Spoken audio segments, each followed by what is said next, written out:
what you get when you have back-to-back road courses in a series that primarily races on ovals, and you throw in a road course veteran into the mix. You get me bitching into the void while trying not to land on the no-fly list. But before we get to the government watching everything we do in a way that George Orwell could only dream of, let's talk about Iowa, which I'm reliably told is a state in the Midwest. The double at Iowa, 2 races in 2 days at a short track. Race 1 was the Sync 275, powered by Suck Up, whatever it is. These names make me angry. Don't you love how some rando is the person who waves the green flag at the start of the race? Like, normally it's some celebrity or someone from the main sponsor. Well, this poor dude had the worst time of it, because he waves the green flag, and not 2 seconds later, the actual flagman is waving the yellow. Why? Because Colton Herta had to do Colton Herta things, and spins it before even making it to the line. Colton Herta has become as reliable as the McRib. Sometimes good, but most of the time, nowhere to be found. On lap 74, Jacob Abel crashes, and on lap 153, Kyle Kirkwood lets the championship slip further away after his car broke and hit the wall, and then Nolan Siegel eats it so bad that the race had to be red flagged, as track workers had to weld the wall back together. Callum Ilott eats it, and Scott McLaughlin charged from the rear up to the front. But the most amazing thing is how the Penske Pain continues. Joseph Newgarden led a good portion of the race, but everyone's favorite driver, Pato O'Ward, gets the lead late and keeps Newgarden behind him, winning the race. Joseph obviously wanted to win, but hey, not crashing out, that's a great first start for him. And there's a whole other race tomorrow to try to get to the front and finally win one on the year. Would he go on to do it? Spoiler alert, no. Not even close. Race 2 being the Farm to Finish 275 powered by Suka, whatever. My God, these names keep getting worse and worse. Please, God, make the pain stop. Alex Palou would lead the field to green, and this time we'd almost get a whole lap in before Dylan DeFrancesco would spin and clip Scott McLaughlin in turn 4. Scotty Mack continues the Penske penance. On lap 21, Will Power would lose power. Get it? I hate myself. Anyway, his car would die faster than my hope for humanity. 2 Penskes, 2 pain. On lap 50, our savior, Stingray Robb, would smack the wall. Do you think Stingray considers walking away from crashes as miracles, and that's why he keeps hitting the wall? On lap 131, Marcus Ericsson would hit the wall. Moving on. On lap 176, Callum Ilott decides that crashing one time in a weekend just isn't enough, but he just desperately needs to crash again on Sunday.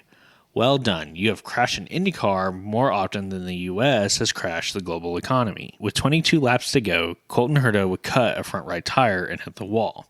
Colton Herta's penance will end probably never. So Alex Palou would somehow keep the field at bay and win, ahead of teammate Scott Dixon. The beatings will continue until morale improves. Or until Alex decides to fuck off to F1 or whatever he wants to do. I say that, there's no reports on him going to F1, but he's playing IndyCar on easy. Now, from cars that would normally race on road courses being on an oval to cars that normally race on ovals being on a road course. The Toyota Save Mart 350 at Sonoma Raceway, NASCAR's 4th road course of the year. To save everyone the trouble, Shane Van Gisbergen won. How do I know that? It was a road race in 2025, not a COTA. Boom, I saved you hours of needing to go watch the race again. You're welcome. Now go touch some grass or get a hobby other than watching cars go round and round, or I don't know, brush your teeth or something. Yes, I'm talking to myself. Stop it. Get some help. But because I'm a sucker for the views, let's get into it. SVG was on pole and promptly fucks off into the distance. On lap 46, Ross Chastain is running down teammate Daniel Suárez coming into the, the hairpin, turn 11, into turn 11. Instead of racing his teammate cleanly, Ross promptly gives Daniel a little tap. And by a little tap, I mean he spins him out. Now, Daniel Suárez and Trackhouse have already announced that Daniel will not be returning next year due to some sort of drama. I don't know. I can barely keep track of the races themselves. Anyway, the big grand conspiracy is that Ross ran over Daniel because he either is leaving or he did not feel compelled to race him cleanly because Daniel is leaving.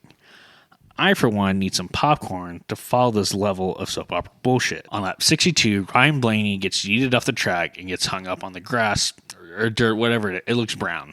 He gets hung up off the track. Chris Buescher taps him into oblivion like Pablo Sanchez with the aluminum bat power-up. Yes, that is a backyard baseball reference. I am in fact old now. In that same sequence, Bubba Wallace and Denny Hamlin would spin.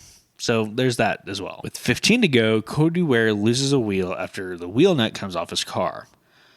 This is coming on the heels of a hard crash in Chicago where his Hans device broke and he hit the steering wheel so hard it bent it. No, bent is the wrong word. It got obliterated. How the fuck is this not a bigger news story? Like, I've heard about the story, but how is the story of only by the grace of God did we not kill another driver not a bigger point? Like, holy hell, that was a scary looking crash. Being NASCAR, we can't admit that anything is wrong. Like safety issues or wheels falling off because we just absolutely had to go to single lug wheels. Fucking morons. So the field goes back to green and then back to yellow when Noah Gragson and Eric Jones crash. Then green again, then yellow when Ricky Stenhouse Jr. tears up the tire barrier. Come on, guys, get your shit together. So SVG fucks off into the sunset and wins back-to-back races, bringing his total on the year to 3.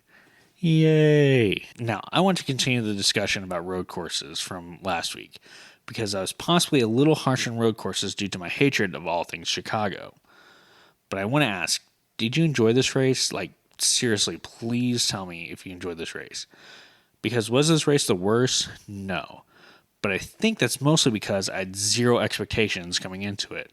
Why? Because it's a NASCAR road course.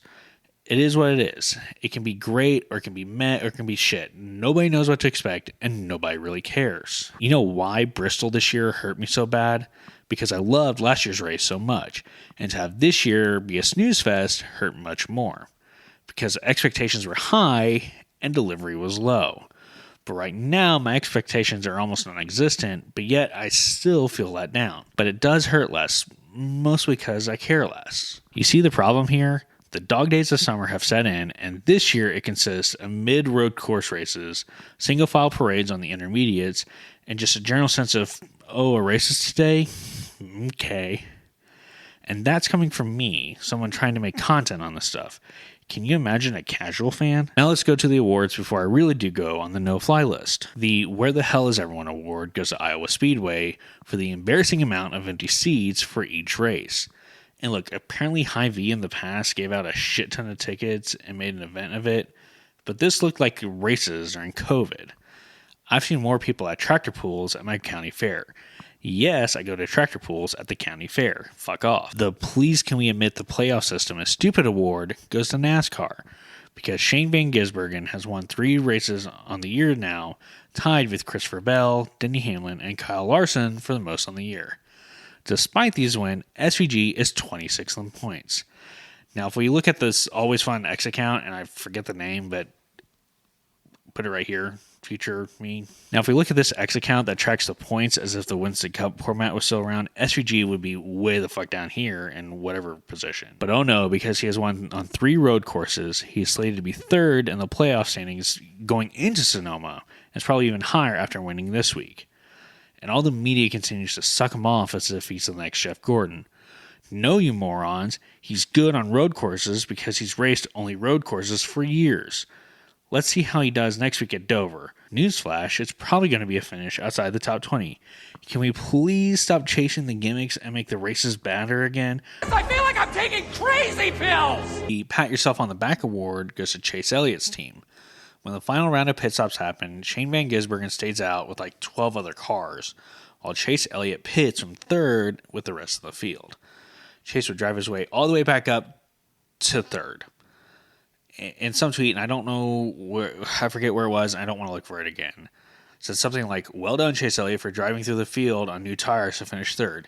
You mean you broke even on your gamble? Don't hurt yourself with that attaboy pat on the back there." The This Is Why No One Likes You, You Big Dumb Dipshit award goes to me for uploading with all the consistency I bring to my diet attempts. That is to say, none at all.